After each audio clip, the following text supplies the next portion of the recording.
Good evening and welcome. I'm Teddy, and you are listening to Night Talk. Right now, the president's address is scheduled to begin shortly, and while I am waiting for that to happen, I have the mic open to the White House YouTube channel while the president will address the joint session of Congress.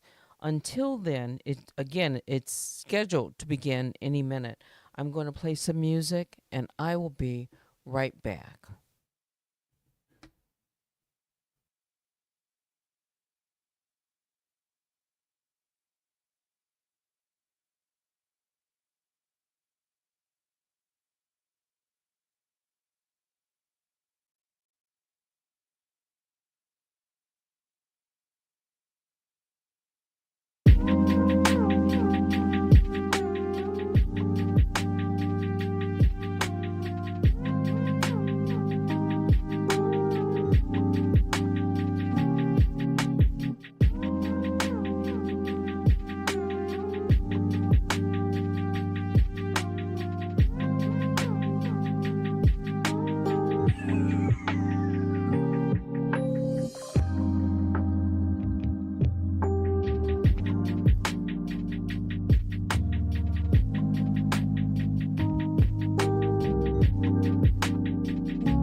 So, again, we are awaiting the president's address to the joint session of Congress. It's scheduled to begin momentarily.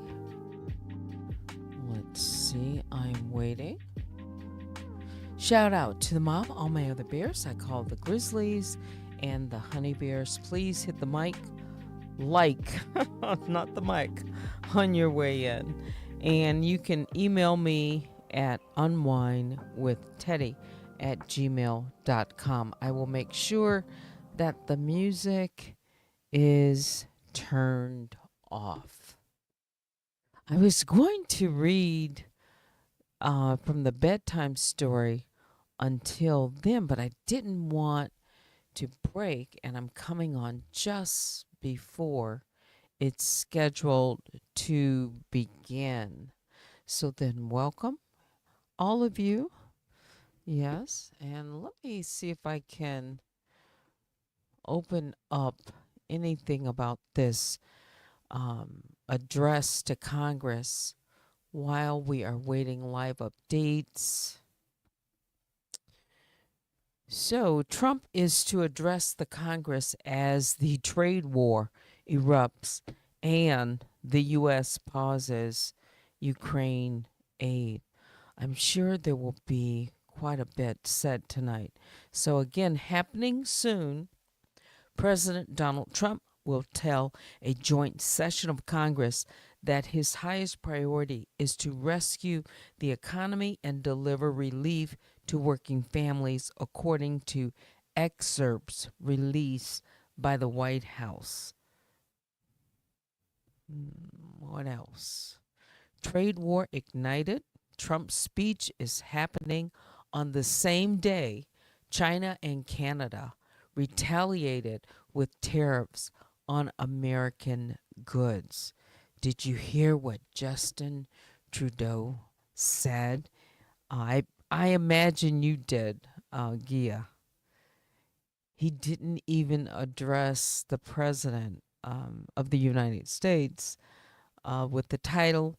He just called him Donald. He wasn't really happy about the tariffs. So, again, let me just refresh the page.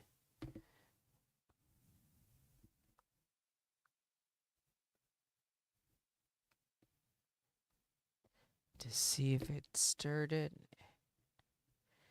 It has not.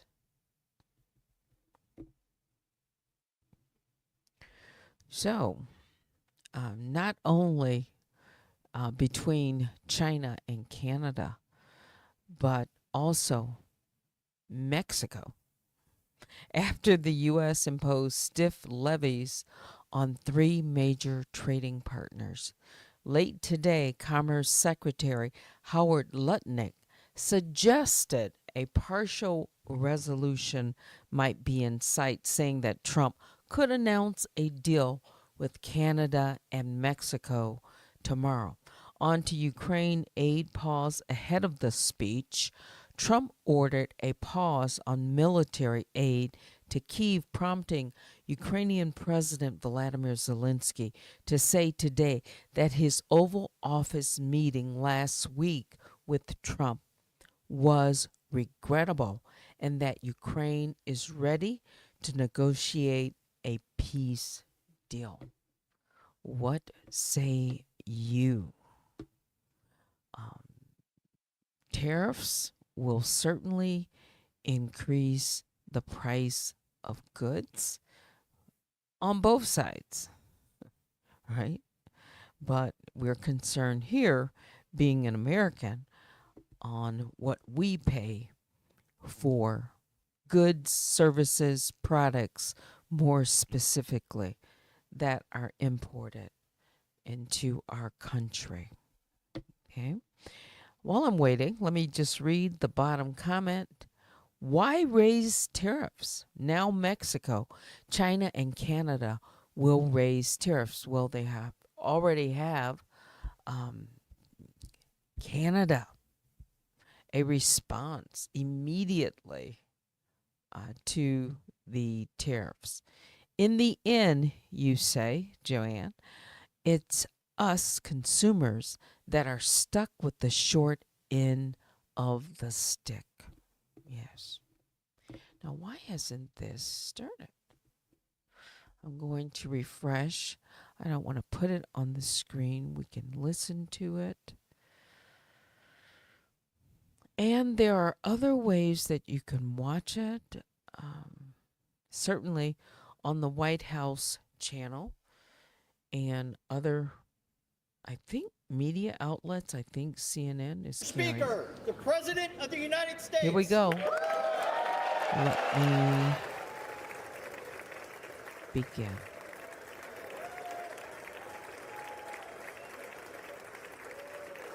Hang on.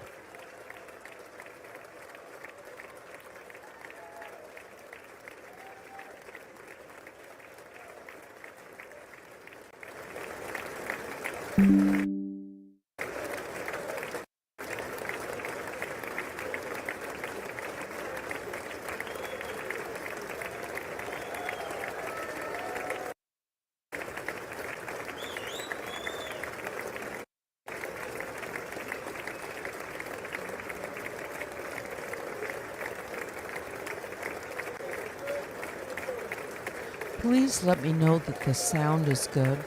So they're in the chamber, awaiting for the president to arrive, as others ahead of him. You're buying everything that Canada produces. Joanne, there'll never be peace no matter what. Russia will never grant Ukraine independence.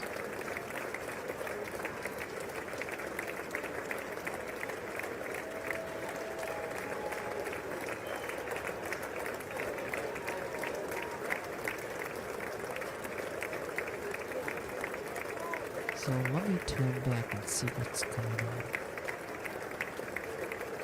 All right, so I can see that President Trump he has arrived and he is walking toward, through the aisle there of Congress, the joint Congress. He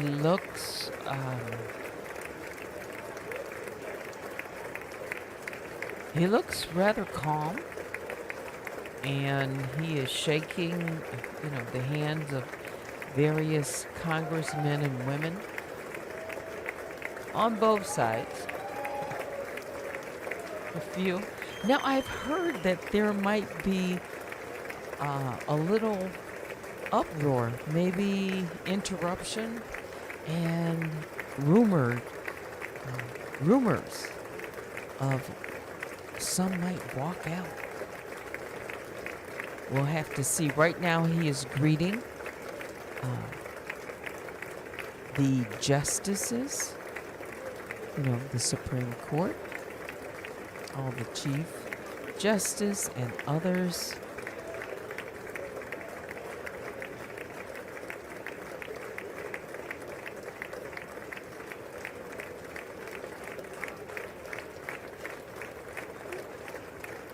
Lots of applause.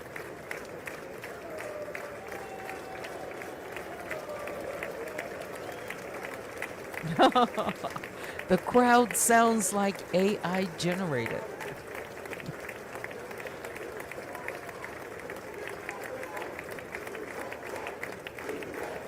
There we go, USA. Let me know, do you hear an echo? I'm going to turn, once he begins speaking, I will cut my mic.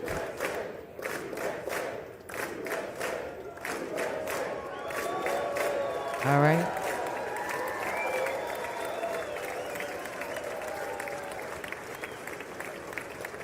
You can see Vice President. So, here we go.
Speaker Johnson, Vice President Vance, the First Lady of the United States,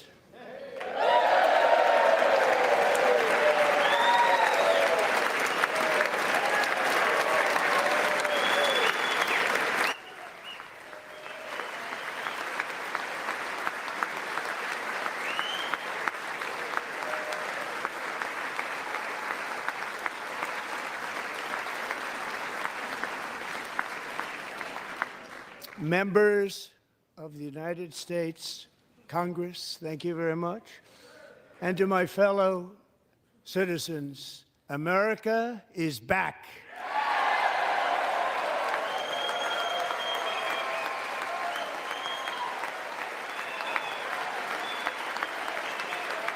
Only half of the chamber is standing. Only Republicans.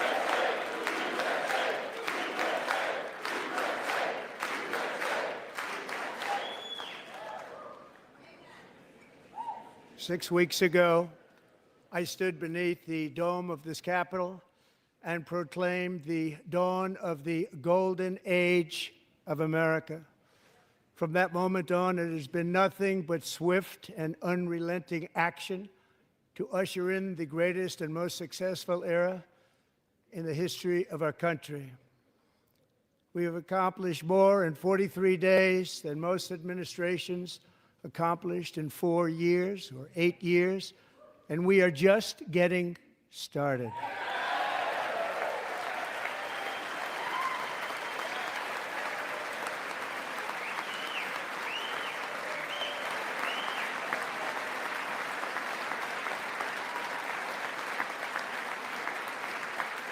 Thank you.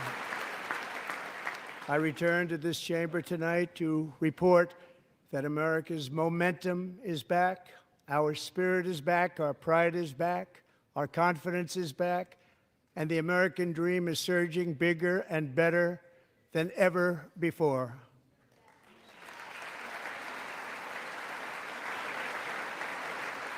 The American dream is unstoppable, and our country is on the verge of a comeback, the likes of which the world has never witnessed and perhaps will never witness again. There's never been anything like it.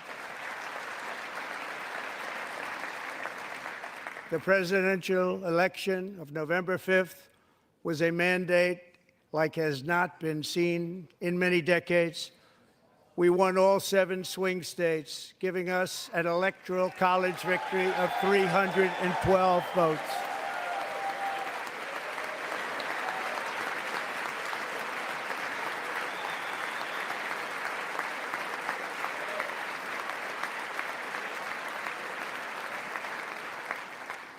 We won the popular vote by big numbers and won counties in our country.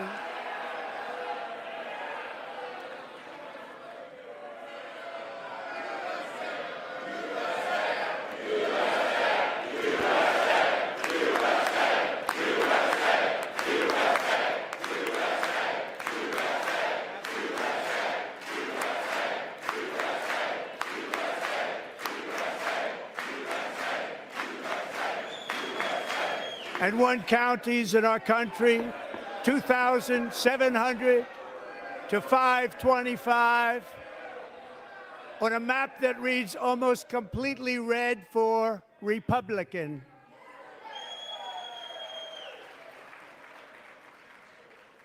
Now, for the first time in modern history, more Americans believe that our country is headed in the right direction than the wrong direction. In fact, it's an astonishing record, 27-point swing, the most ever.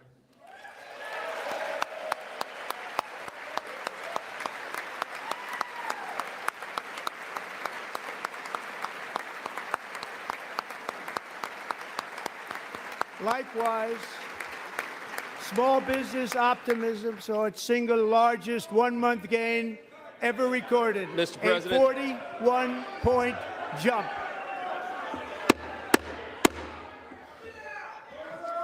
Members are directed to uphold and maintain decorum in the House and to cease any further disruptions. That's your warning. A warning. I told you guys. Members are engaging in willful and continuing breach of decorum, and the chair is prepared to direct the Sergeant-at-Arms to restore order to the joint session. Ooh. Am I Sergeant-at-Arms? They might have to throw somebody out.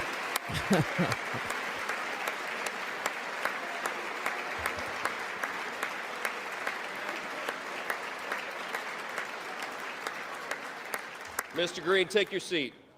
Take your seat, sir. Take your seat. Oh, Congressman Finding that members Green. continue to engage in He's willful pointing and his concerted cane disruption of at proper the Vice decorum, President. The chair now directs the Sergeant-at-Arms to restore order. Woo. Remove this gentleman from the chamber. He says remove him from the chambers.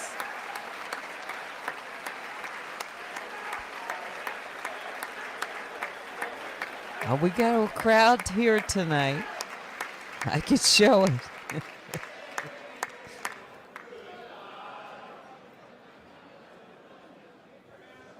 Let's see. Let me give you a blow by blow. So they are escorting him out of the chamber. Members are Sergeant at directed Arms. to uphold and maintain decorum in the House. Mr. President, you continue. Thank you.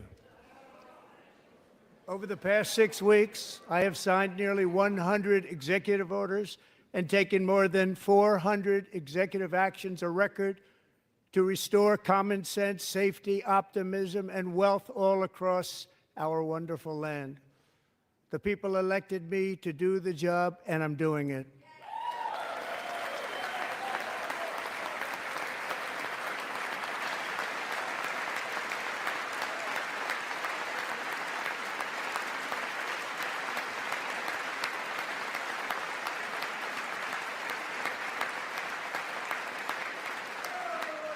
In fact, it has been stated by many that the first month of our presidency, it's our presidency, is the most successful in the history of our nation.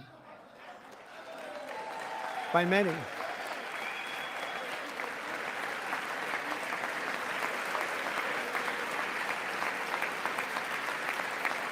And what makes it even more impressive is that, do you know who number 2 is? George Washington. How about that? How about that? I don't know about that list, but we'll take it. Within hours of taking the oath of office, I declared a national emergency on our southern border, and I deployed the U.S. military and Border Patrol to repel the invasion of our country. And what a job they've done. As a result, illegal border crossings last month were by far the lowest ever recorded, ever.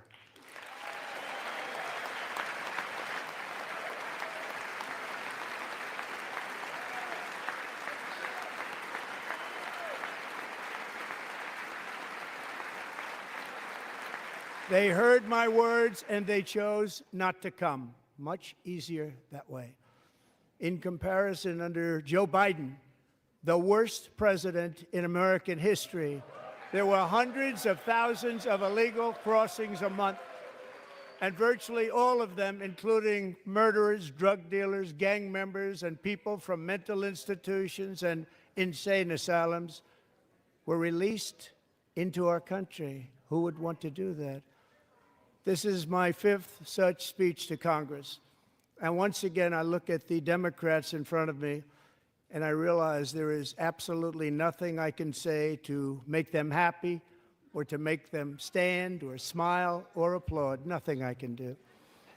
I could find a cure to the most devastating disease, a disease that would wipe out entire nations, or announce the answers to the greatest economy in history, or the stoppage of crime to the lowest levels ever recorded.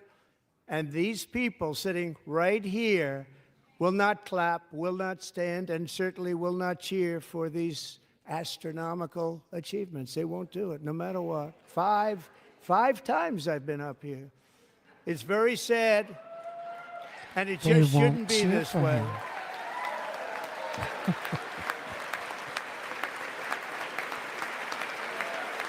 He's saying the Democrats won't cheer, they won't clap, they're just sitting mum or disrupting.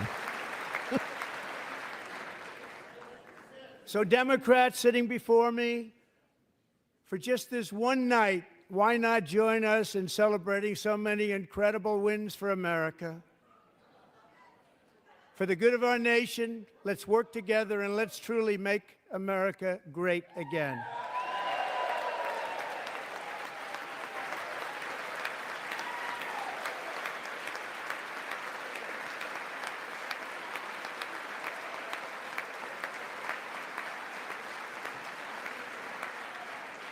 Every day, my administration is fighting to deliver the change America needs to bring a future that America deserves, and we're doing it.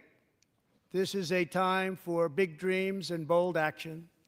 Upon taking office, I imposed an immediate freeze on all federal hiring, a freeze on all new federal regulations, and a freeze on all foreign aid.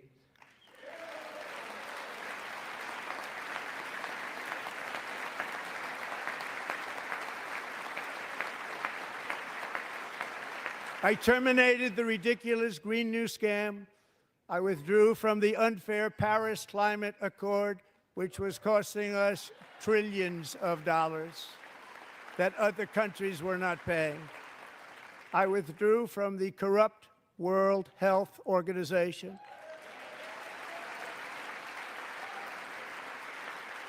And I also withdrew from the anti-American UN Human Rights Council.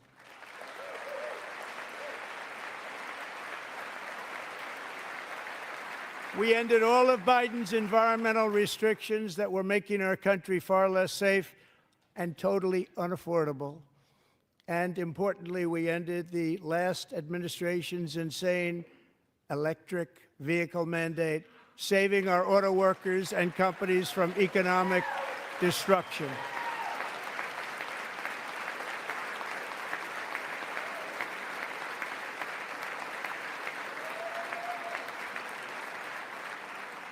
To unshackle our economy, I have directed that for every one new regulation, 10 old regulations must be eliminated, just like I did in my very successful first term.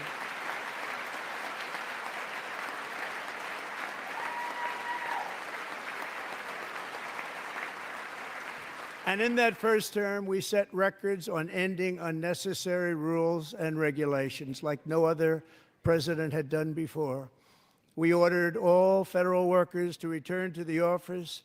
They will either show up for work in person or be removed from their job.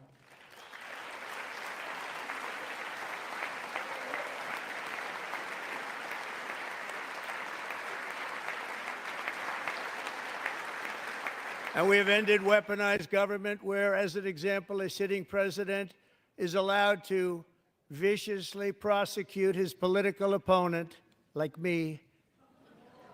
How did that work out? Not too good. Not too good.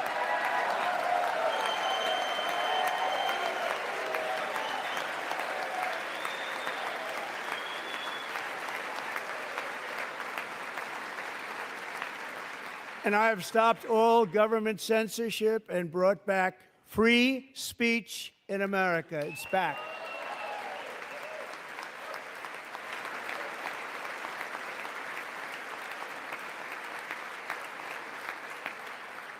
And 2 days ago, I signed an order making English the official language of the United States of America.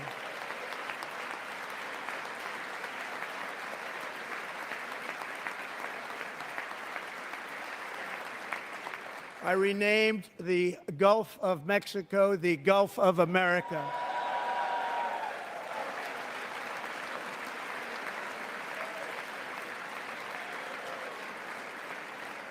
And likewise, I renamed, for a great president, William McKinley, Mount McKinley again. Beautiful Alaska. We love Alaska. We've ended the tyranny of so-called diversity, equity, and inclusion policies all across the entire federal government and indeed the private sector and our military. And our country will be woke no longer.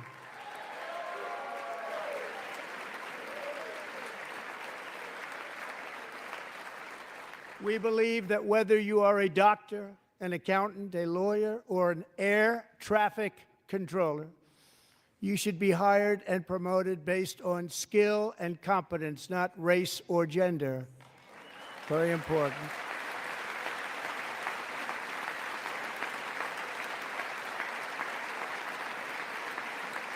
You should be hired based on merit.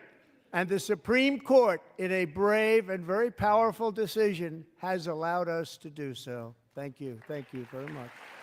Thank you. We have removed the poison of critical race theory from our public schools, and I signed an order making it the official policy of the United States government that there are only two genders, male and female.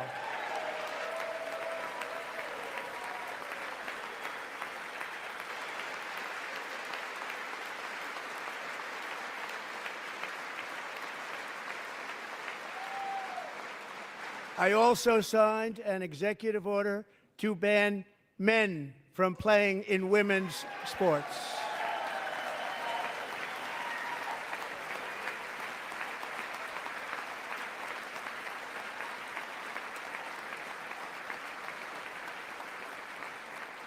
Three years ago, Peyton McNabb was an all-star high school athlete, one of the best, preparing for a future in college sports. But when her girls' volleyball match was invaded by a male, he smashed the ball so hard in Peyton's face, causing traumatic brain injury, partially paralyzing her right side, and ending her athletic career. It was a shot like she's never seen before. She's never seen anything like it. Peyton is here tonight in the gallery, and Peyton, from now on, schools will kick the men off the girls' team, or they will lose all federal funding.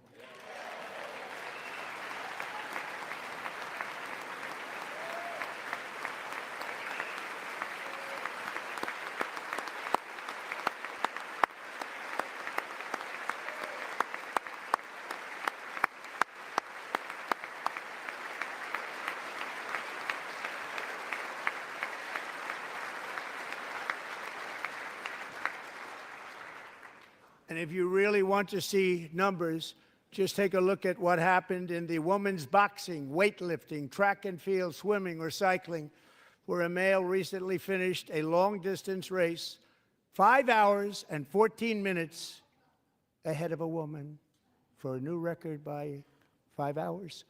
Broke the record by 5 hours. It's demeaning for women, and it's very bad for our country. We're not going to put up with it any longer.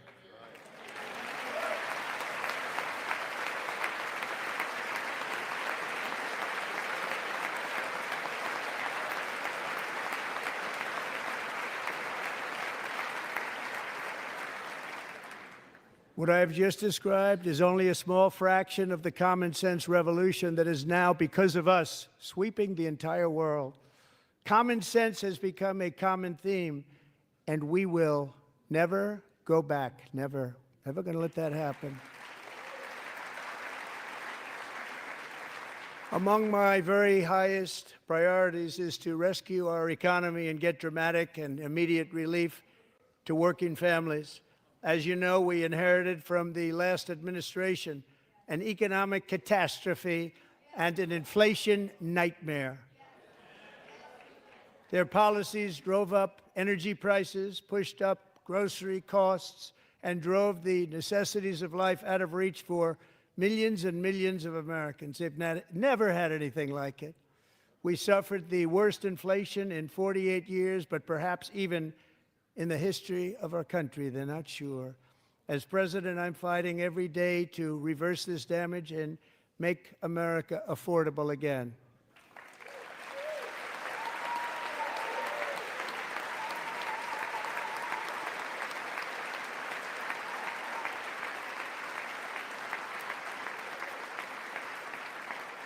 Joe Biden especially let the price of eggs get out of control. The egg price is out of control, and we're working hard to get it back down. Secretary, do a good job on that. You inherited a total mess from the previous administration. Do a good job.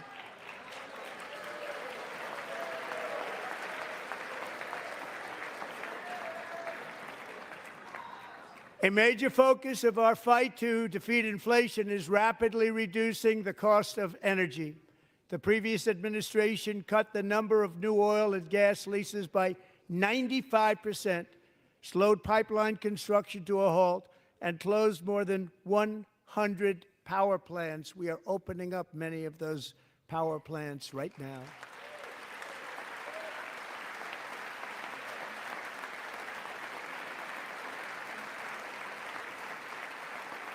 And frankly, we have never seen anything like it.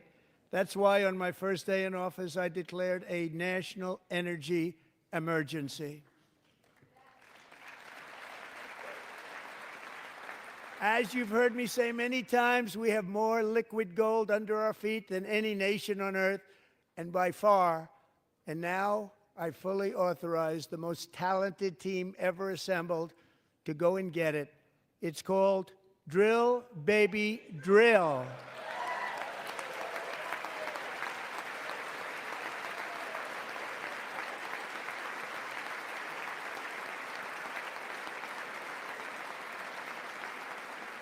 My administration is also working on a gigantic natural gas pipeline in Alaska, among the largest in the world, where Japan, South Korea, and other nations want to be our partner with investments of trillions of dollars each. There's never been anything like that one.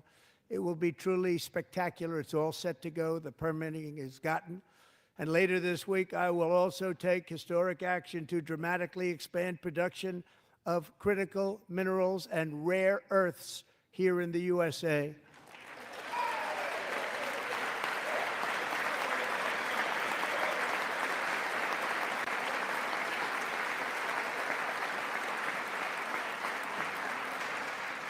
To further combat inflation, we will not only be reducing the cost of energy, but will be ending the flagrant waste of taxpayer dollars.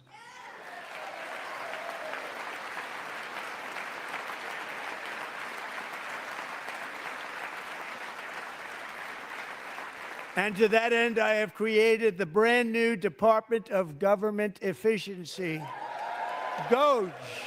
Perhaps you've heard of it. Perhaps.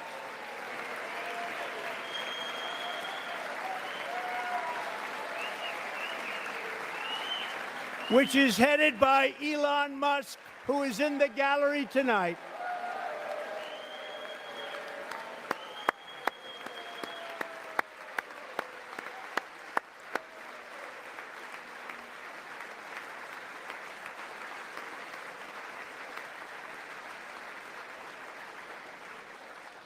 Thank you, Elon. He's working very hard. He didn't need this. He didn't need this. Thank you very much. We appreciate it. Everybody here, even this side, appreciates it, I believe. They just don't want to admit that. Just listen to some of the appalling waste we have already identified. $22 billion from HHS to provide free housing and cars for illegal aliens. $45 million for diversity, equity, and inclusion scholarships in Burma.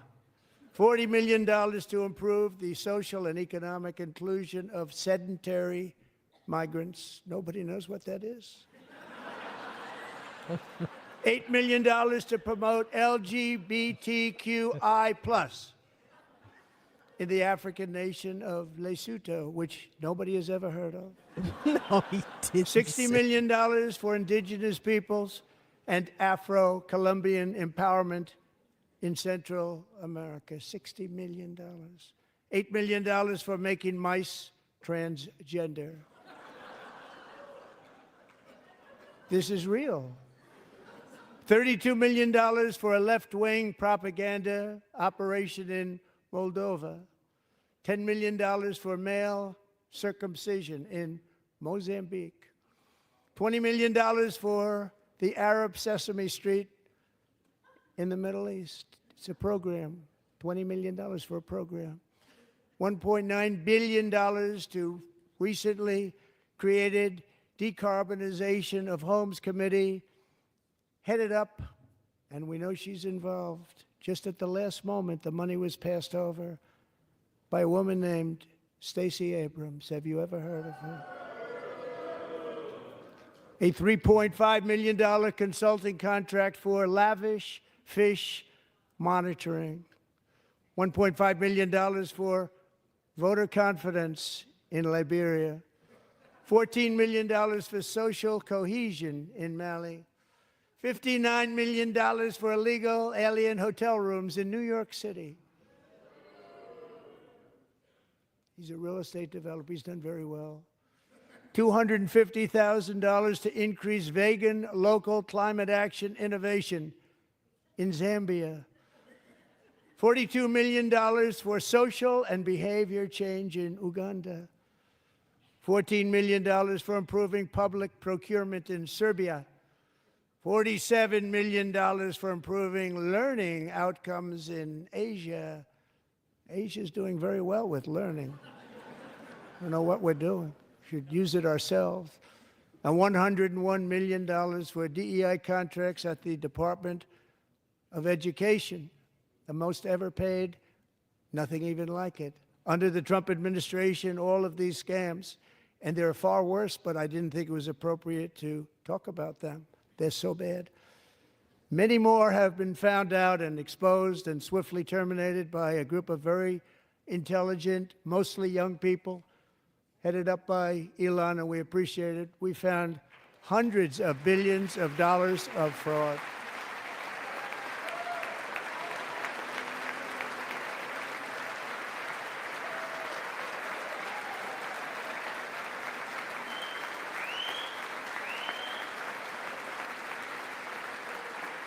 And we've taken back the money and reduced our debt to fight inflation and other things. Taken back a lot of that money. We got it just in time. This is just the beginning.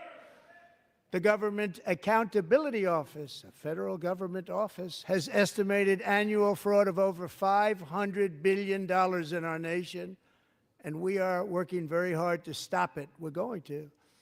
We're also identifying shocking levels of incompetence and probable fraud in the Social Security program for our seniors, and that our seniors and people that we love rely on.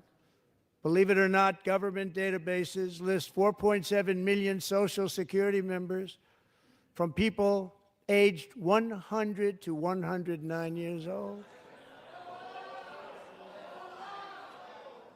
It lists 3.6 million people from ages 110 to 119. I don't know any of them. I know some people that are rather elderly, but not quite that elderly.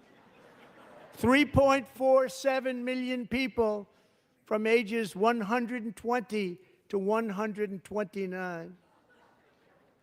3.9 million people from ages 130 to 139. 3.5 million people from ages 140 to 149. And money is being paid to many of them, and we're searching right now. In fact, Pam, good luck. Good luck. You're going to find it.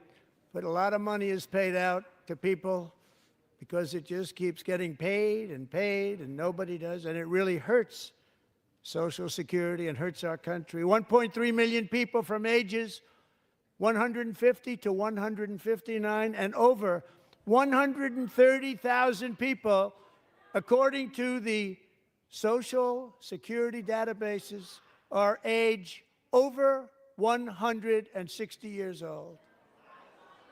We have a healthier country than I thought, Bobby.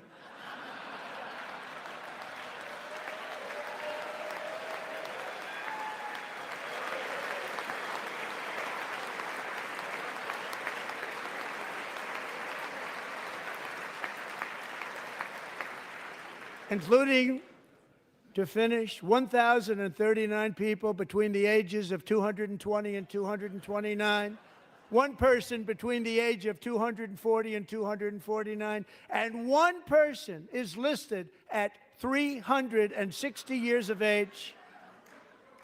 More than 100 years. More than 100 years older than our country. But we're going to find out where that money's going, and it's not going to be pretty. By slashing all of the fraud, waste, and theft we can find, we will defeat inflation, bring down mortgage rates, lower car payments and grocery prices, protect our seniors, and put more money in the pockets of American families.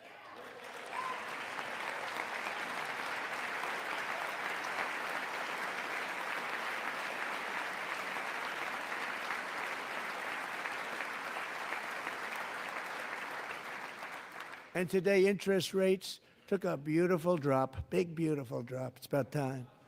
And in the near future, I want to do what has not been done in 24 years, balance the federal budget. We're going to balance it.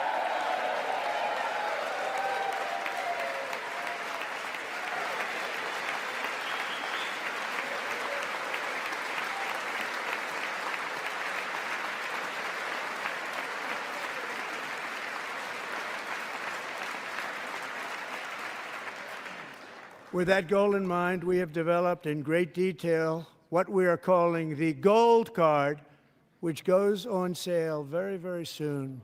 For $5 million, we will allow the most successful job-creating people from all over the world to buy a path to U.S. citizenship. It's like the green card, but better and more sophisticated.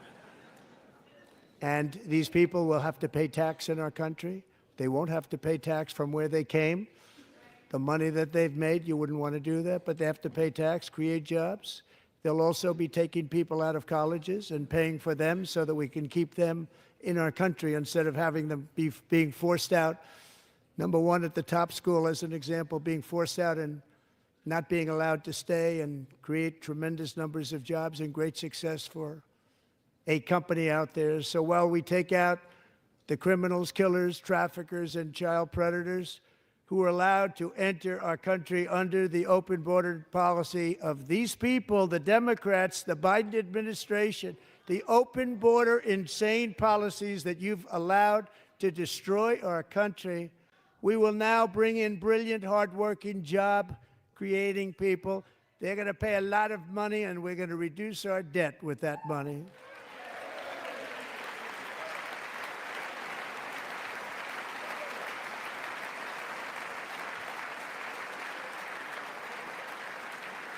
Americans have given us a mandate for bold and profound change. For nearly 100 years, the federal bureaucracy has grown until it has crushed our freedoms, ballooned our deficits, and held back America's potential in every possible way. The nation founded by pioneers and risk-takers now drowns under millions and millions of pages of regulations and debt. Approvals that should take 10 days to get instead take 10 years, 15 years, and even 20 years before you're rejected. Meanwhile, we have hundreds of thousands of federal workers who have not been showing up to work. My administration will reclaim power from this unaccountable bureaucracy, and we will restore true democracy to America again.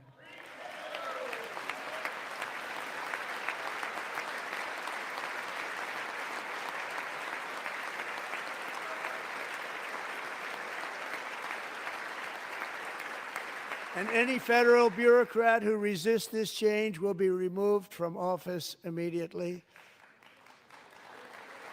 Because we are draining the swamp. It's very simple.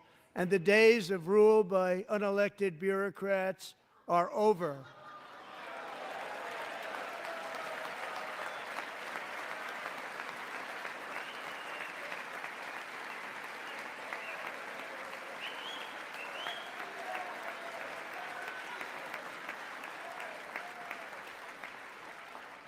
And the next phase of our plan to deliver the greatest economy in history is for this Congress to pass tax cuts for everybody. They're in there. They're waiting for you to vote.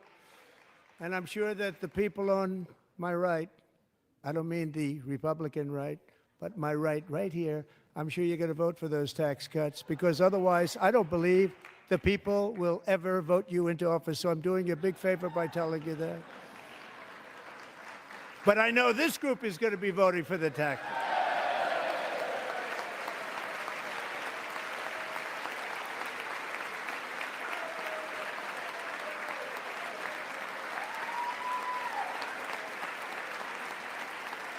Thank you. It's a very, very big part of our plan. We had tremendous success in our first term with it. A very big part of our plan. We're seeking permanent income tax cuts all across the board. And to get urgently needed relief to Americans hit especially hard by inflation, I'm calling for no tax on tips, no tax on overtime, and no tax on Social Security benefits for our great seniors.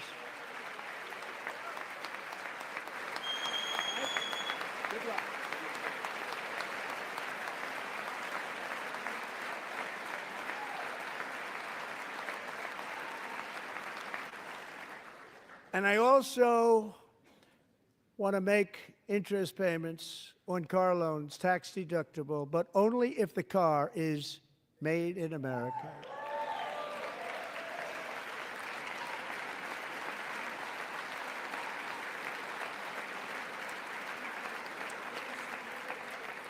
And by the way, we're going to have growth in the auto industry like nobody's ever seen. Plants are opening up all over the place. Deals are being made. Never seen. That's a combination of the election win and tariffs. It's a beautiful word, isn't it? That, along with our other policies, will allow our auto industry to absolutely boom. It's going to boom.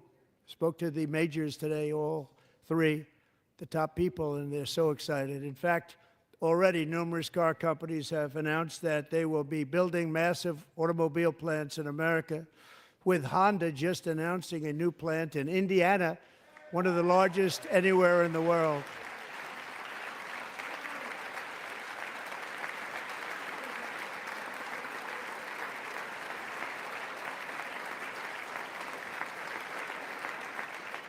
And this has taken place since our great victory on November 5th, a date which will hopefully go down as one of the most important in the history of our country.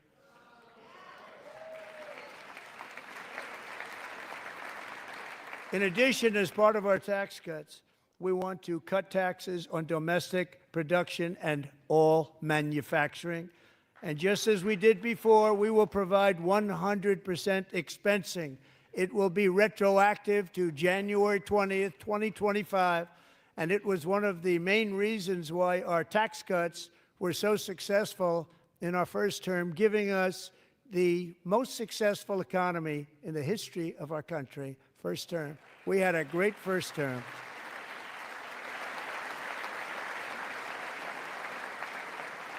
If you don't make your product in America, however, under the Trump administration, you will pay a tariff, and in some cases, a rather large one. Other countries have used tariffs against us for decades, and now it's our turn to start using them against those other countries. On average, the European Union, China, Brazil, India, Mexico, and Canada, have you heard of them? And countless other nations charge us tremendously higher tariffs than we charge them.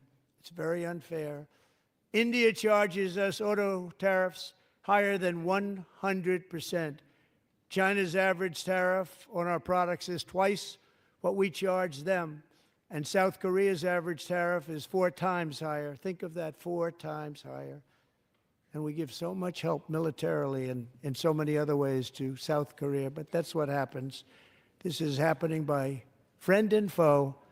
This system is not fair to the United States and never was. And so on April 2nd, I wanted to make it April 1st, but I didn't want to be accused of April Fool's Day. That's not, just one day cost us a lot of money. But we're going to do it in April. I'm a very superstitious person. April 2nd, reciprocal tariffs kick in. And whatever they tariff us, other countries, we will tariff them. That's reciprocal, back and forth. Whatever they tax us, we will tax them. If they do non-monetary tariffs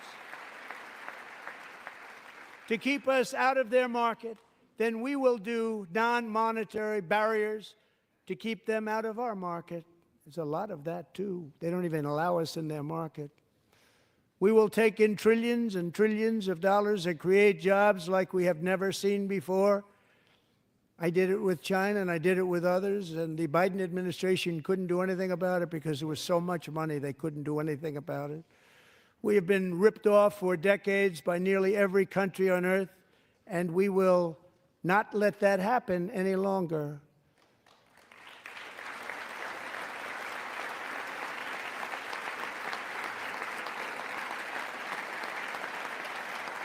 Much has been said over the last 3 months about Mexico and Canada, but we have very large deficits with both of them. But even more importantly, they've allowed fentanyl to come into our country at levels never seen before, killing hundreds of thousands of our citizens and many very young, beautiful people, destroying families. Nobody's ever seen anything like it. They are, in effect, receiving subsidies of hundreds of billions of dollars. We pay subsidies to Canada and to Mexico of hundreds of billions of dollars, and the United States will not be doing that any longer. We're not going to do it any longer.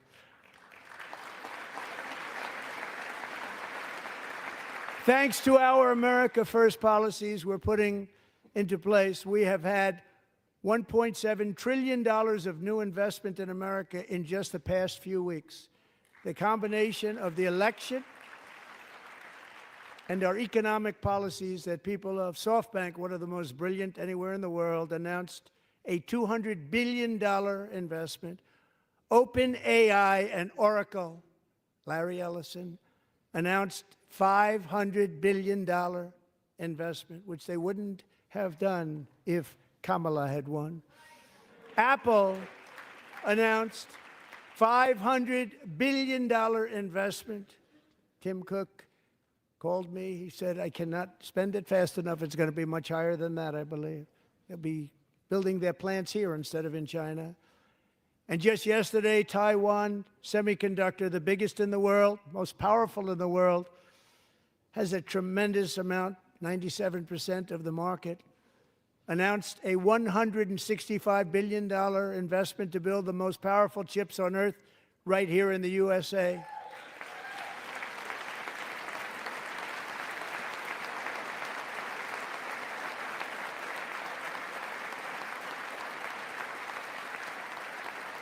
And we're not giving them any money. Your CHIPS Act is a horrible, horrible thing. We give hundreds of billions of dollars, and it doesn't mean a thing. They take our money and they don't spend it.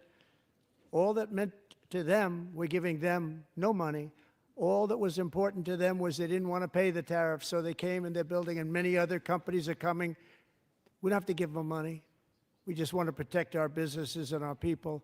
And they will come because they won't have to pay tariffs if they build in America. So it's very amazing. You should get rid of the CHIP Act, and whatever's left over, Mr. Speaker, you should use it to reduce debt or any other reason you want to.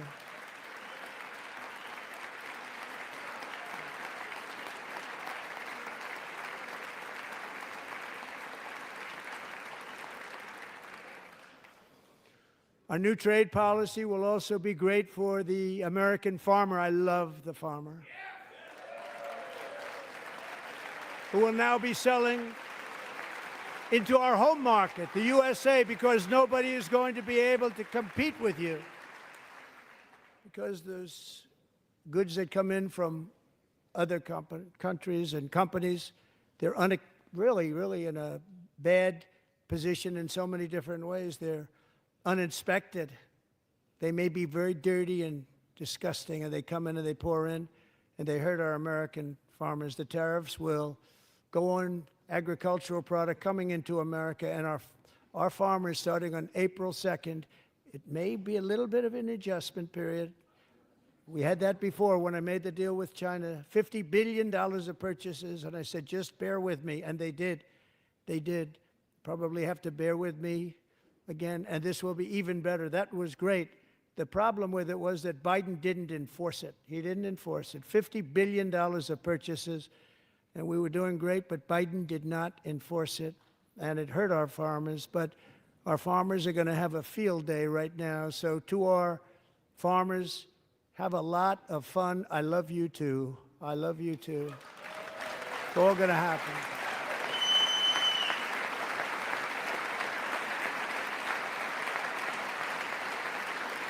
And I have also imposed a 25% tariff on foreign aluminum, copper, lumber, and steel, because if we don't have, as an example, steel and lots of other things, we don't have a military, and frankly, we just won't have a country very long. Here today is a proud American steelworker, fantastic person from Decatur, Alabama, Jeff Denard. Has been working at the same steel plant for 27 years in a job that has allowed him to serve as the captain of his local volunteer fire department, raise 7 children with his beautiful wife, Nicole, and over the years provide a loving home for more than 40 foster children. So great, Jeff.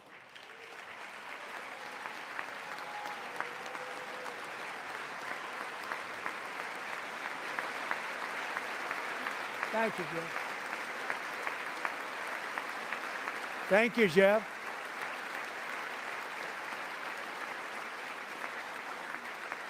Stories like Jeff's remind us that tariffs are not just about protecting American jobs.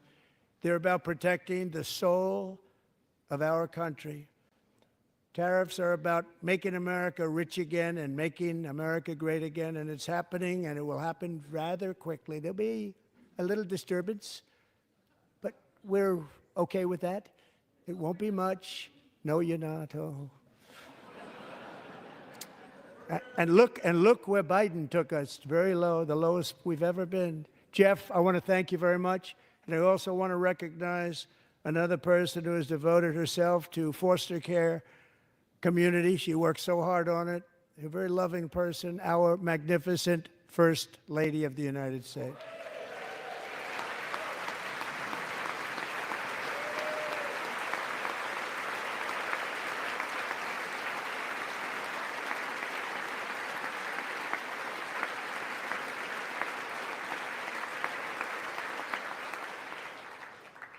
Melania's work has yielded incredible results, helping prepare our nation's future leaders as they enter the workforce. Our First Lady is joined by two impressive young women, very impressive. Haley Ferguson, who benefited from the First Lady's Fostering the Future initiative and is poised to complete her education and become a teacher.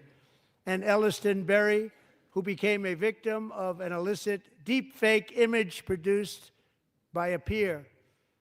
With Elliston's help, the Senate just passed the Take It Down Act, and this is so important. Thank you very much, John. Take It Down Act. Thank you, Deep John. fakes. Take it down. I love it. Thank you all very much. I know somebody who put up a deep fake. Thank you. Take it down. And thank you to John Thune and the Senate. Great job. To criminalize the publication of such images online is terrible, terrible thing. And once it passes the House, I look forward to signing that bill into law. Thank you. And I'm going to use that bill for myself, too, if you don't mind. Because nobody gets treated worse than I do online. Nobody. That's great. Thank you very much to the Senate. Thank you. But if we truly care about protecting Americans' children, no step is more crucial than securing America's borders. Over the past 4 years, 21 million people poured into the United States. Many of them were murderers, human traffickers, gang members, and other criminals from the streets of dangerous cities all throughout the world. Because of Joe Biden's insane and very dangerous open border policies, they are now strongly embedded in our country, but we are getting them out and getting them out fast.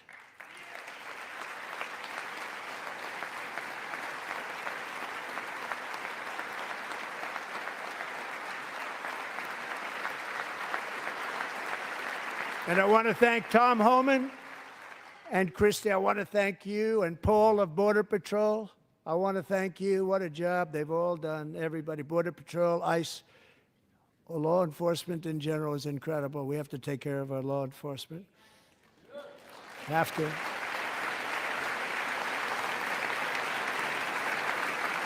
Last year,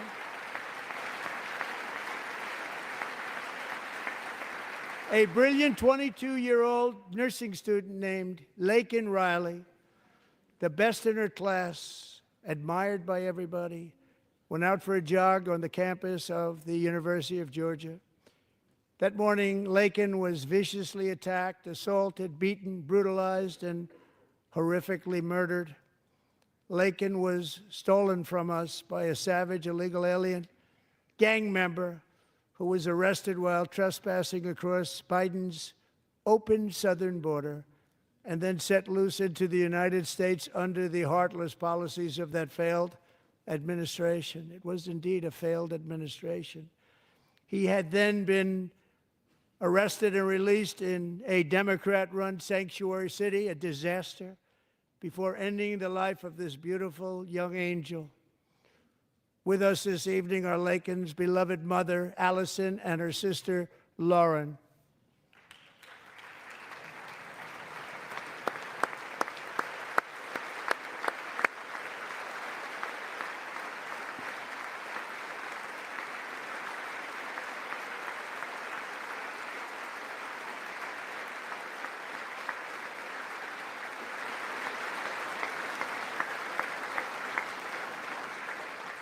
Last year, I told Lakin's grieving parents that we would ensure their daughter would not have died in vain. That's why the very first bill I signed into law as your 47th president mandates the detention of all dangerous criminal aliens who threaten public safety. It's a very strong, powerful act.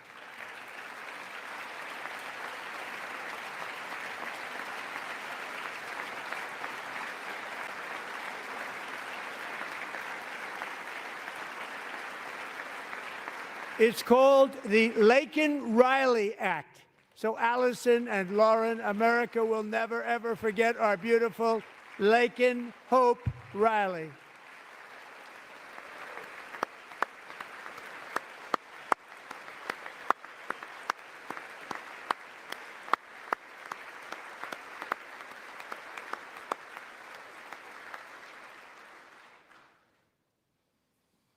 Thank you very much. Since taking office, my administration has launched the most sweeping border and immigration crackdown in American history, and we quickly achieved the lowest numbers of illegal border crossers ever recorded. Thank you.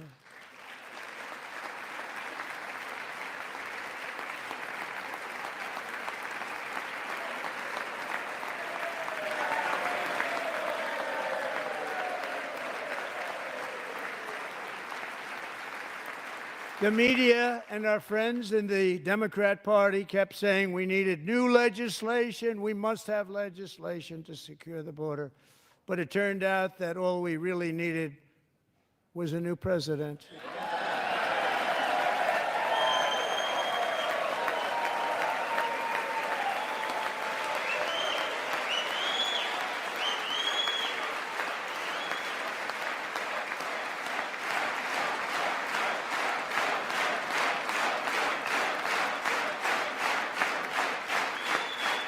Thank you. Joe Biden didn't just open our borders, he flew illegal aliens over them to overwhelm our schools, hospitals, and communities throughout the country.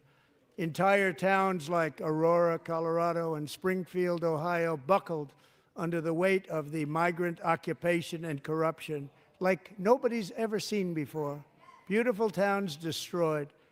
Now, just as I promised in my inaugural address, we are achieving the great liberation of America.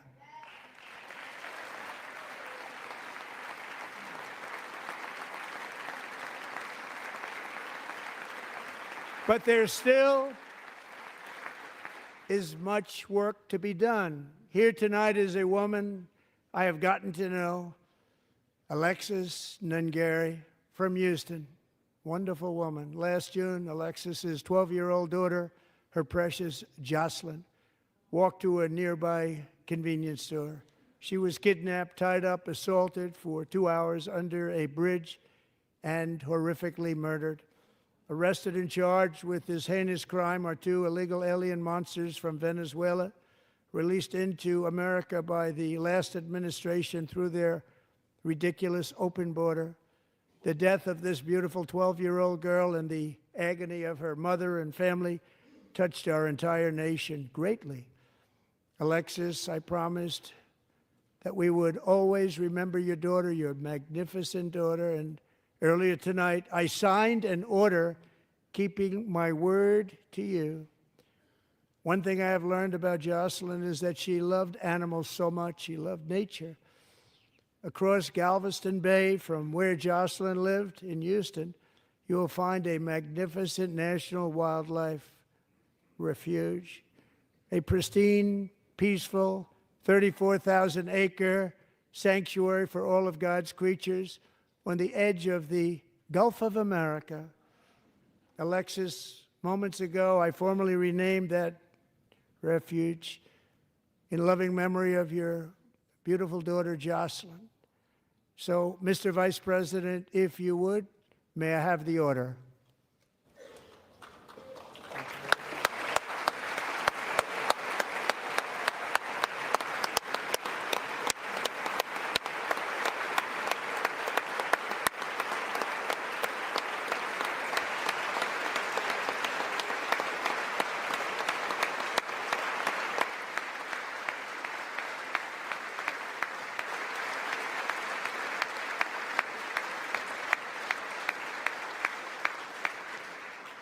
Thank you very much.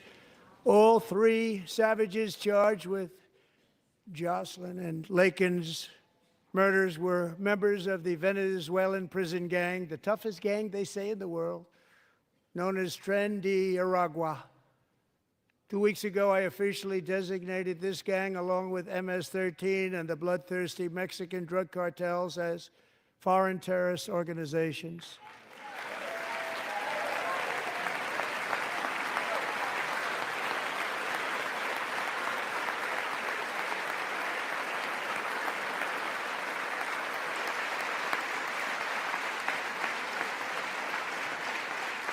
They are now officially in the same category as ISIS, and that's not good for them. Countless thousands of these terrorists were welcomed into the U.S. by the Biden administration. But now every last one will be rounded up and forcibly removed from our country, or, if they're too dangerous, put in jails, standing trial in this country, because we don't want them to come back ever. With us this evening is a warrior on the front lines of that battle, Border Patrol Agent Roberto Ortiz. Great guy.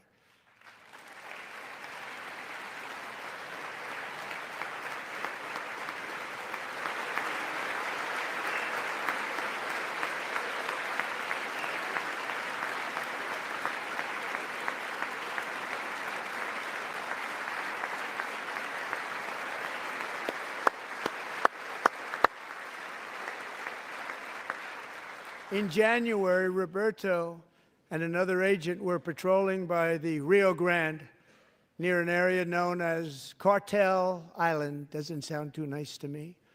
When heavily armed gunmen started shooting at them, Roberto saw that his partner was totally exposed, at great danger, and he leapt into action, returning fire and providing crucial seconds for his fellow agent to seek safety, just barely.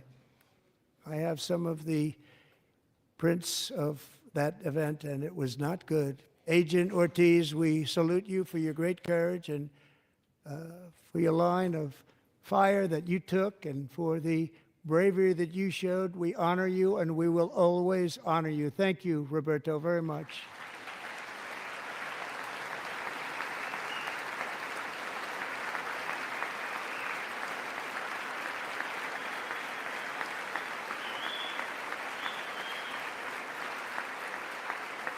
Thank you, Roberto. And I actually got to know him on my many calls to the border. He's a great gentleman. The territory to the immediate south of our border is now dominated entirely by criminal cartels that murder, rape, torture, and exercise total control. They have total control over a whole nation, posing a grave threat to our national security. The cartels are waging war in America, and it's time for America to wage war on the cartels, which we are doing.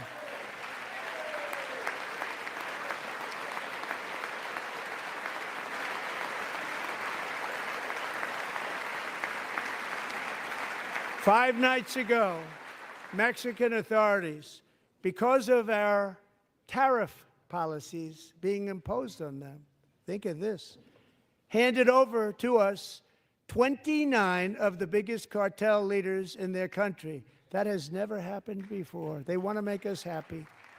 First time ever. But we need Mexico and Canada to do much more than they've done, and they have to stop the fentanyl and drugs pouring into the USA. They're going to stop it. I have sent Congress a detailed funding request laying out exactly how we will eliminate these threats to protect our homeland and complete the largest deportation operation in American history, larger even than current record holder, President Dwight D. Eisenhower, a moderate man, but someone who believed very strongly in borders. Americans expect Congress to send me this funding without delay so I can sign it into law. So, Mr. Speaker, John Thune, both of you, I hope you're going to be able to do that, Mr. Speaker. Thank you. Mr. Leader, thank you. Thank you very much. And let's get it to me. I'll sign it so fast, you won't even believe it.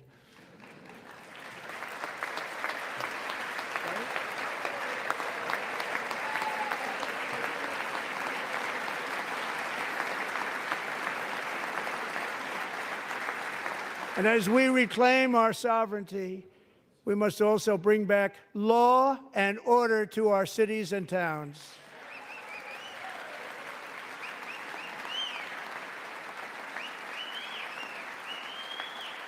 In recent years, our justice system has been turned upside down by radical left lunatics. Many jurisdictions virtually ceased enforcing the law against dangerous repeat offenders while weaponizing law enforcement against political opponents like me.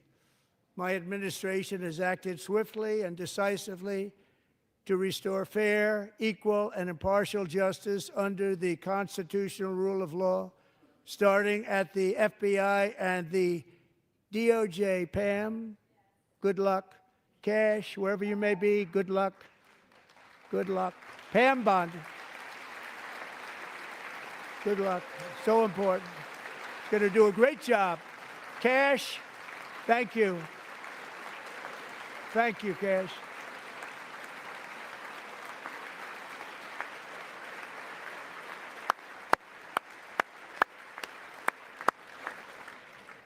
They've already started very strong. They're going to do a fantastic job. You're going to be very proud of them. We're also once again giving our police officers the support, protection, and respect they so dearly deserve. They have to get it. They have such a hard, dangerous job, but we're going to make it less dangerous. The problem is the bad guys don't respect the law, but they're starting to respect it, and they soon will respect it. This also includes our great fire departments throughout the country. Our firemen and women are unbelievable people, and we'll never forget them. And besides that, they voted for me in record numbers, so I have no choice.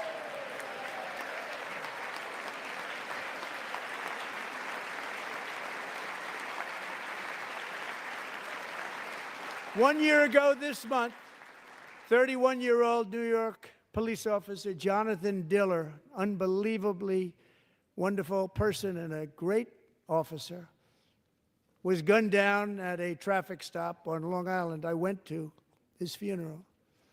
The vicious criminal charged with his murder had 21 prior arrests, and they were rough arrests, too. He was a real bad one. The thug in the seat next to him had 14 prior arrests and went by the name of Killer. He was Killer. He killed other people, they say, a lot of them. I attended Officer Diller's service, and when I met his wife and one-year-old son, Ryan, it was very inspirational, actually. His widow's name is Stephanie, and she is here tonight. Stephanie, thank you very much, Stephanie. Thank you very much.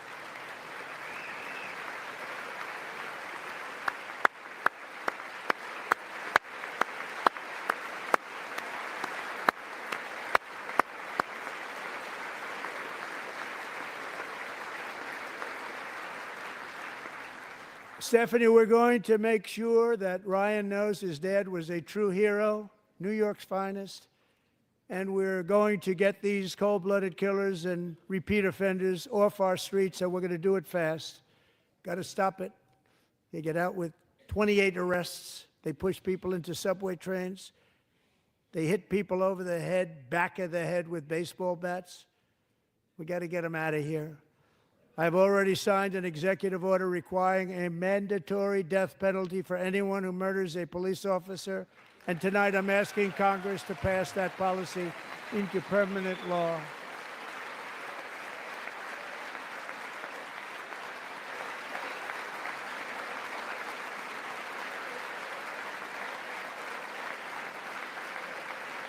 I'm also asking for a new crime bill getting tough on repeat offenders while enhancing protections for America's police officers so they can do their jobs without fear of their lives being totally destroyed. They don't want to be killed. We're not going to let them be killed. Joining us in the gallery tonight is a young man who truly loves our police. His name is DJ Daniel. He is 13 years old, and he has always dreamed of becoming a police officer.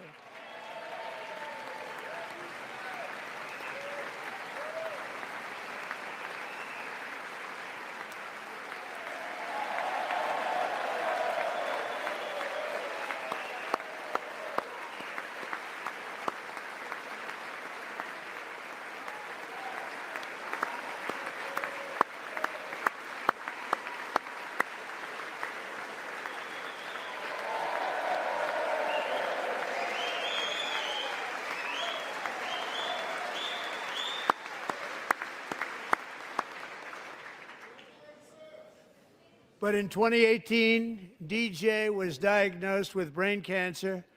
The doctors gave him 5 months at most to live. That was more than 6 years ago.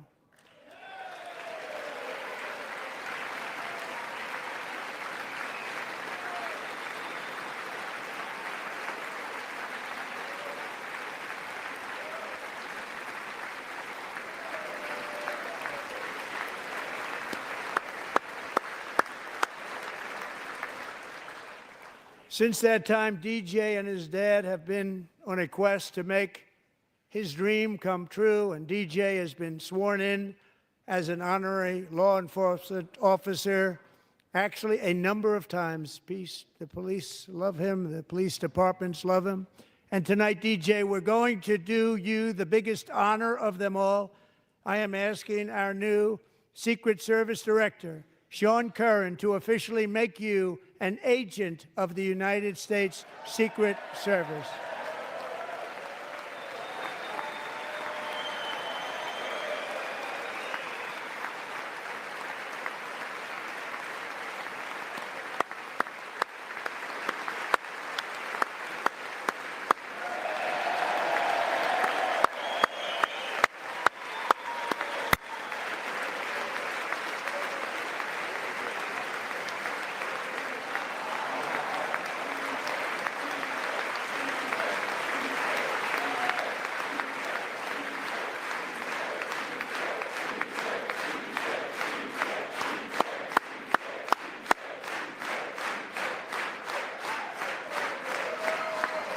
Thank you, DJ.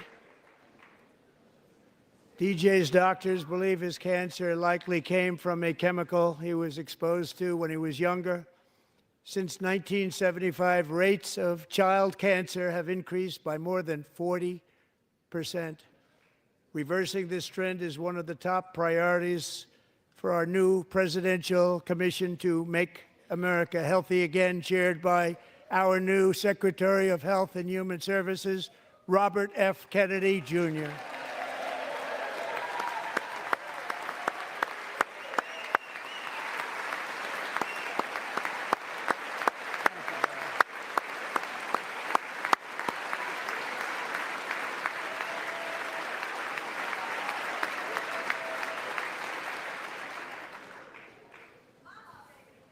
With the name Kennedy, you would have thought everybody over here would have been cheering.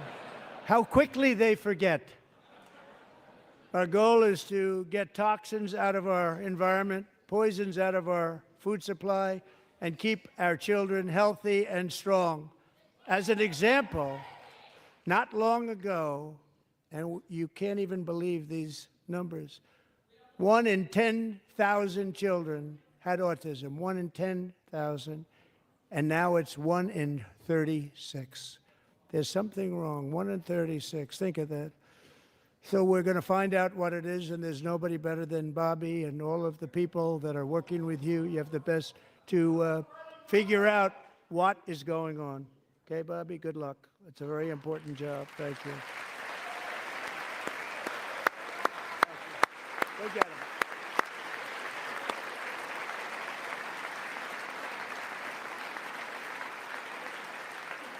Thank you. My administration is also working to protect our children from toxic ideologies in our schools.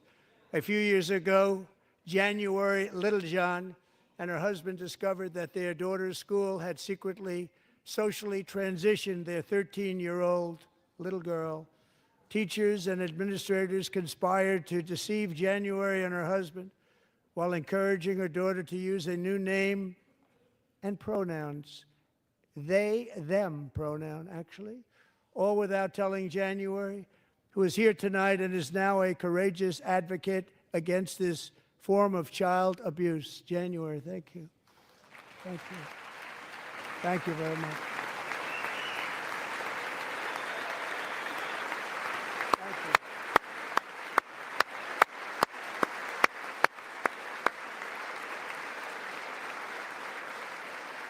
Thank you. Stories like this are why, shortly after taking office, I signed an executive order banning public schools from indoctrinating our children with transgender ideology.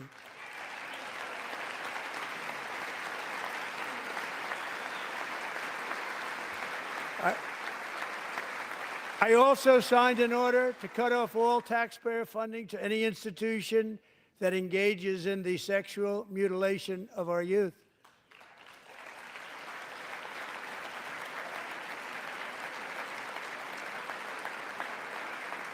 And now I want Congress to pass a bill permanently banning and criminalizing sex changes on children and forever ending the lie that any child is trapped in the wrong body. This is a big lie.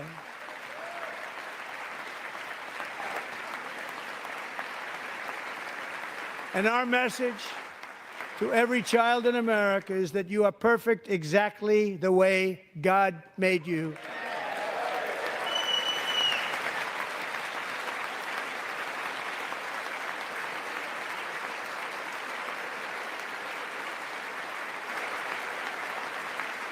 Because we're getting wokeness out of our schools and out of our military, and it's already out, and it's out of our society. We don't want it.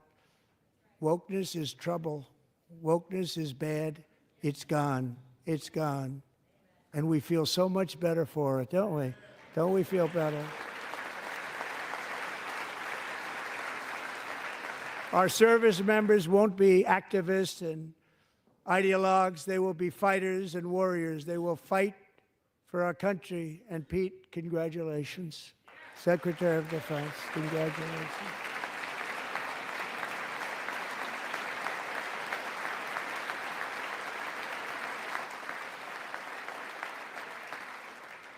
And he's not big into the woke movement, I can tell you. I know him well. I am pleased to report that in January, the U.S. Army had its single best recruiting month in 15 years, and that all armed services are having among the best recruiting results ever in the history of our services. What a difference.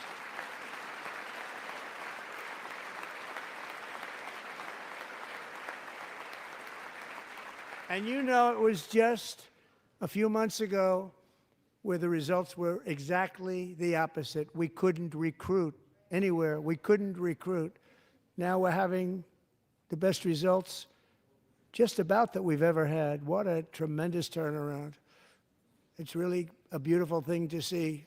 People love our country again. It's very simple. They love our country, and they love being in our military again. So it's a great thing, and thank you very much. Great job. Thank you.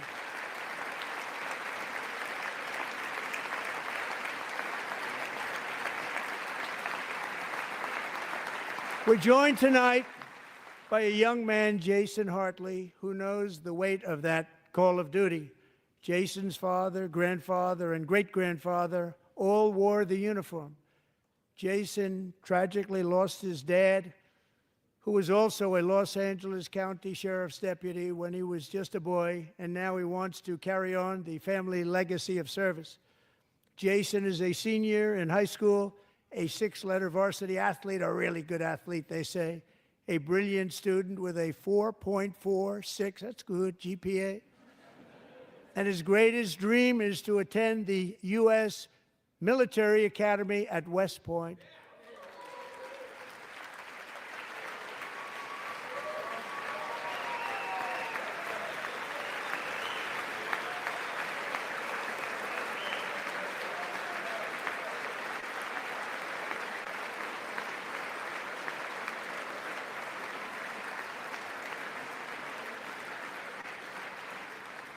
And Jason, that's a very big deal getting in. That's a hard one to get into. But I'm pleased to inform you that your application has been accepted.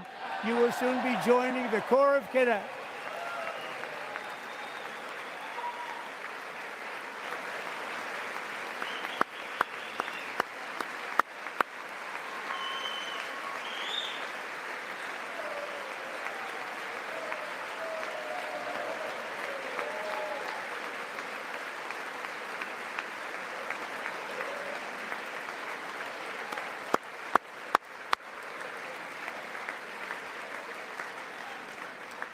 Thank you.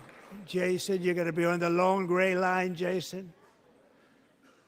As Commander-in-Chief, my focus is on building the most powerful military of the future. As a first step, I'm asking Congress to fund a state-of-the-art Golden Dome missile defense shield to protect our homeland, all made in the USA.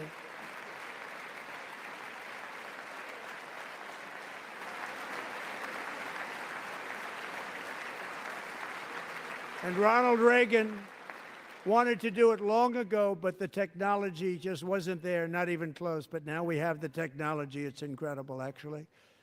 And other places, they have it. Israel has it. Other places have it. And the United States should have it too, right, Tim, right? They should have it too. So I want to thank you. But it's a very, very important. This is a very dangerous world. We should have it. We want to be protected, and we're going to protect our citizens like never before. To boost our defense industrial base, we are also going to resurrect the American shipbuilding industry, including commercial shipbuilding and military shipbuilding.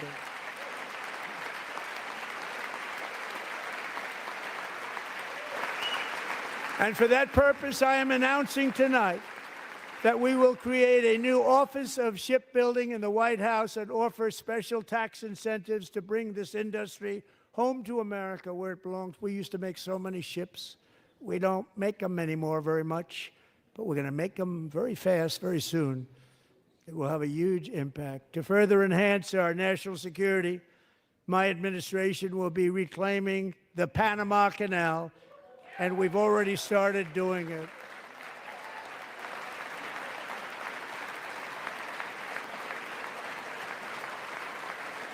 Just today, a large American company announced they are buying both ports around the Panama Canal and lots of other things having to do with the Panama Canal and a couple of other canals.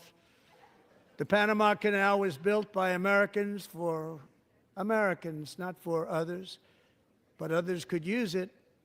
But it was built at tremendous cost of American blood and treasure. 38,000 workers died building the Panama Canal. They died of malaria. They died of snake bites and mosquitoes. Not a nice place to work. They paid them very highly to go there, knowing there was a 25% chance that they would die. The most expensive project also that was ever built in our country's history, if you bring it up to modern day costs. It was given away by the Carter administration for $1. But that agreement has been violated very severely. We didn't give it to China. We gave it to Panama, and we're taking it back.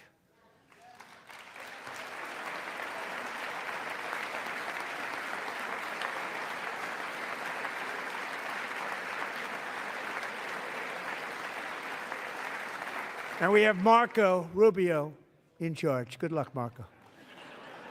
Now, we know who to blame if anything goes wrong.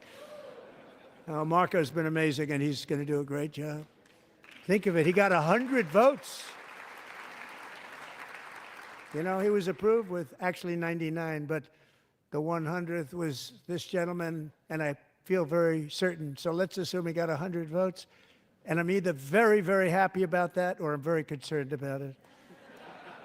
But he's already proven. I mean, he's a great gentleman. He's respected by everybody, and we appreciate you voting for Marco. He's going to do a fantastic job. Thank you. Thank you. He's doing a great job. Great job. And I also have a message tonight for the incredible people of Greenland. We strongly support your right to determine your own future. And if you choose, we welcome you into the United States of America. We need Greenland for national security and even international security, and we're working with everybody involved to try and get it. But we need it really for international world security, and I think we're going to get it. One way or the other, we're going to get it. We will keep you safe. We will make you rich, and together we will take Greenland to heights like you have never thought possible before. It's a very small population, but very, very large piece of land and very, very important for military security. America is once again standing strong against the forces of radical Islamic terrorism. 3.5 years ago, ISIS terrorists killed 13 American service members and countless others in the Abbey Gate bombing during the disastrous and incompetent withdrawal from Afghanistan. Not that they were withdrawing, it was the way they withdrew. Perhaps the most embarrassing moment in the history of our country. Tonight, I am pleased to announce that we have just apprehended the top terrorist responsible for that atrocity, and he is right now on his way here to face the swift sword of American justice.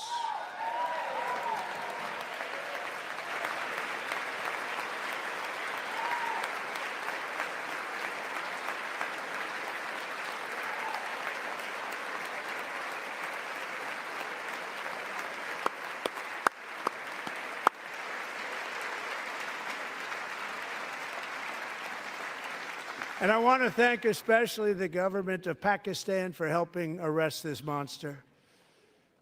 This was a very momentous day for those 13 families who I actually got to know very well, most of them, whose children were murdered, and the many people that were so badly, over 42 people, so badly injured on that fateful day in Afghanistan. What a horrible day.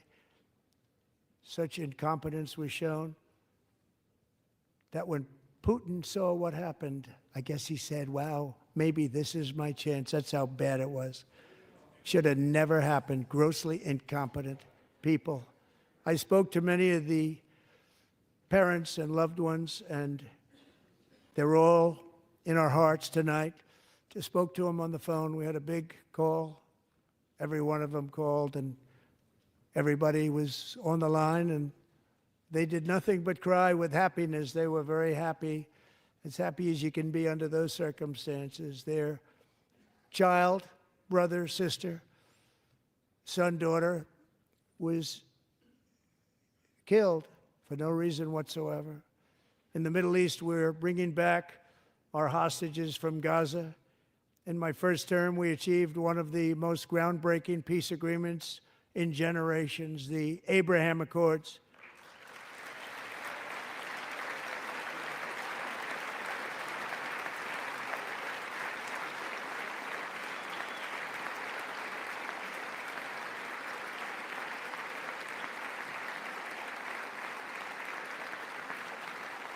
And now we're going to build on that foundation to create a more peaceful and prosperous future for the entire region. A lot of things are happening in the Middle East. People have been talking about that so much lately with everything going on with Ukraine and Russia. But a lot of things are happening in the Middle East. It's a rough neighborhood, actually. I'm also working tirelessly to end the savage conflict in Ukraine. Millions of Ukrainians and Russians have been needlessly killed or wounded in this horrific and brutal conflict with no end in sight. The United States has sent hundreds of billions of dollars to support Ukraine's defense with no security, with no anything.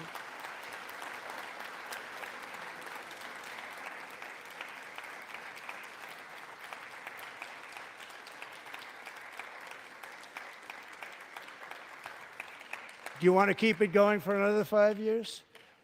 Yeah, you would say Pocahontas says yes.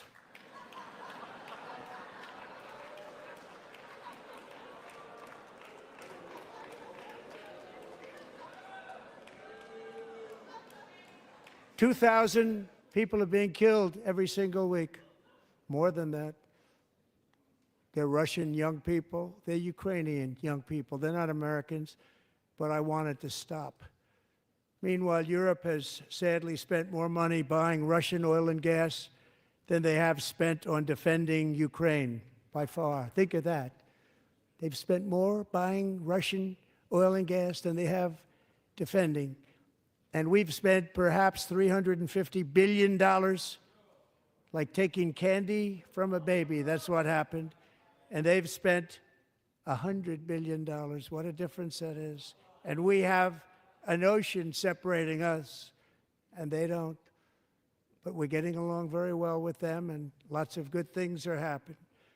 Biden has authorized more money in this fight than Europe has spent by billions and billions of dollars. It's hard to believe that they wouldn't have stopped it and said at some point, come on, let's equalize. You got to be equal to us.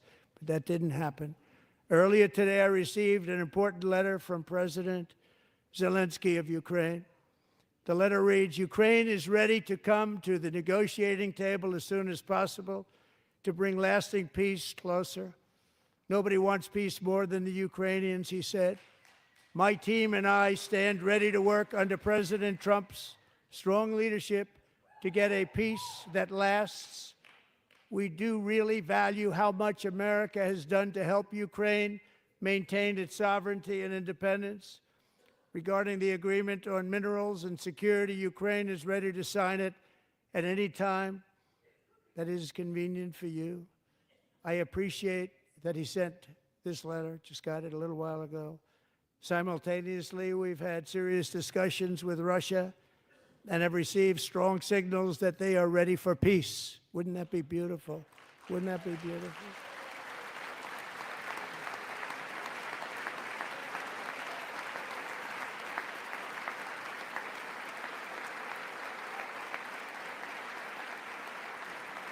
Wouldn't that be beautiful?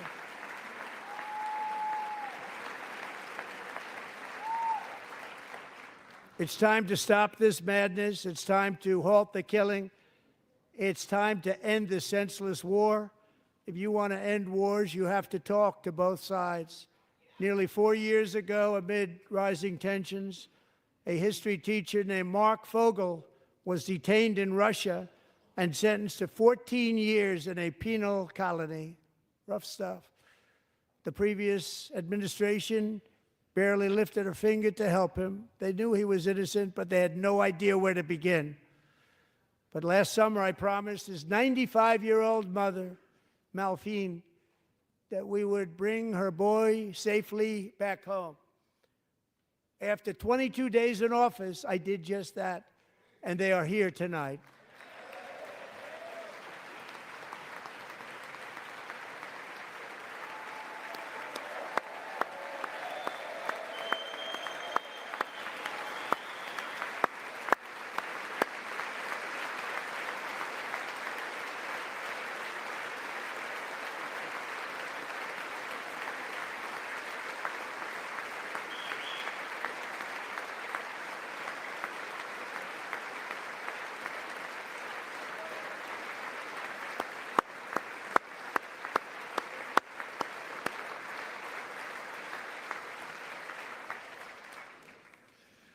To Mark and his great mom, we are delighted to have you safe and sound and with us. As fate would have it, Mark Fogel was born in a small rural town in Butler, Pennsylvania. Have you heard of it? Where his mother has lived for the past 78 years. I just happened to go there last July 13th for a rally. That was not pleasant. And that is where I met his beautiful mom right before I walked onto that stage. And I told her I would not forget what she said about her son. And I never did I? Never forgot. Less than 10 minutes later, at that same rally, gunfire rang out, and a sick and deranged assassin unloaded 8 bullets from his sniper's perch into a crowd of many thousands of people. My life was saved by a fraction of an inch, but some were not so lucky. Corey Comparator was a firefighter, a veteran, a Christian, a husband, a devoted father, and above all, a protector. When the sound of gunshots pierced the air, it was a horrible sound. Corey knew instantly what it was and what to do. He threw himself on top of his wife and daughters and shielded them from the bullets with his own body. Corey was hit really hard. You know the story from there. He sacrificed his life to save theirs. Two others, very fine people, were also seriously hit. But thankfully, with the help of two great country doctors, we thought they were gone and they were saved. So those doctors had great talent. We're joined by Corey's wife, Helen, who was his high school sweetheart, and their two beloved daughters, Allison and Kaylee. Thank you.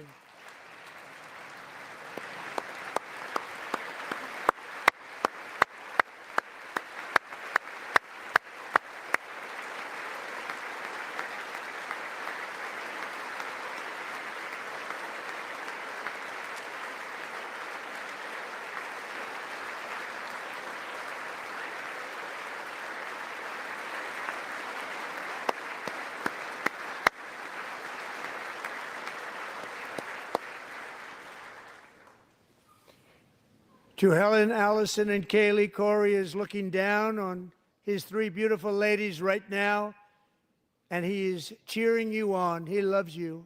He is cheering you on. Corey was taken from us much too soon, but his destiny was to leave us all with a shining example of the selfless devotion of a true American patriot. It was love like Corey's that built our country, and it's love like Corey's that is going to make our country more majestic than ever before. I believe that my life was saved that day in Butler for a very good reason. I was saved by God to make America great again. I believe that. Thank you. Thank you.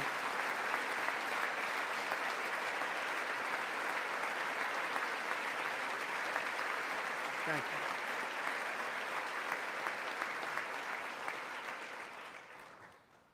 Thank you very much. From the patriots of Lexington and Concord to the heroes of Gettysburg and Normandy, from the warriors who crossed the Delaware to the trailblazers who climbed the Rockies, and from the legends who soared at Kitty Hawk to the astronauts who touched the moon, Americans have always been the people who defied all odds, transcended all dangers, made the most extraordinary sacrifices, and did whatever it took to defend our children, our country, and our freedom.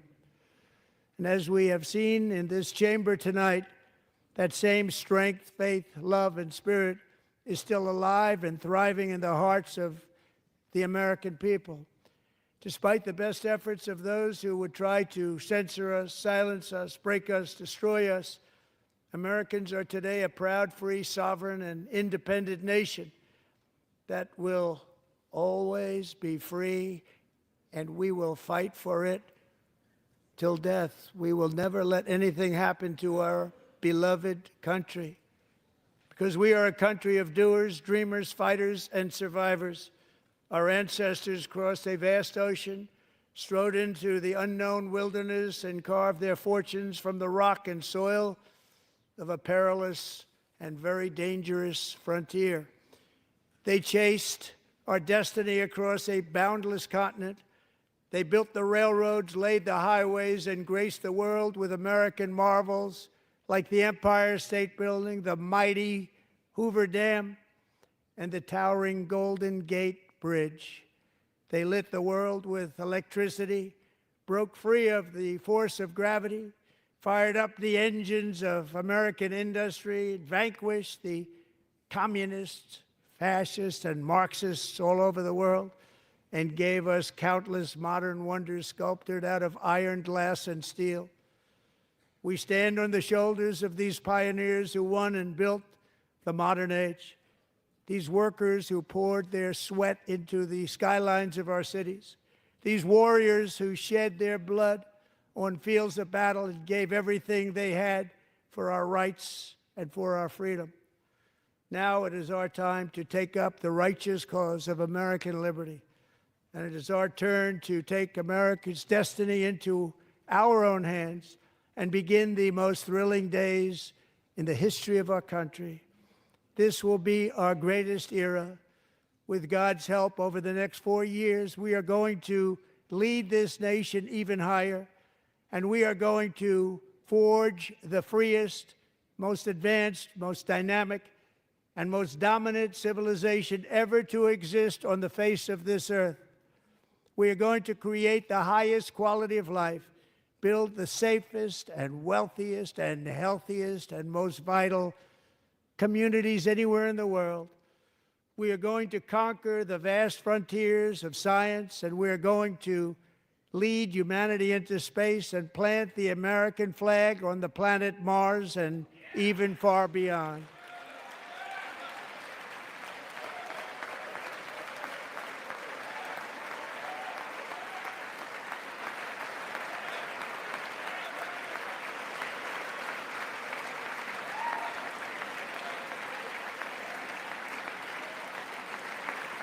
And through it all, we are going to rediscover the unstoppable power of the American spirit.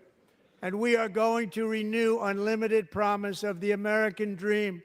Every single day, we will stand up and we will fight, fight, fight for the country our citizens believe in and for the country our people deserve.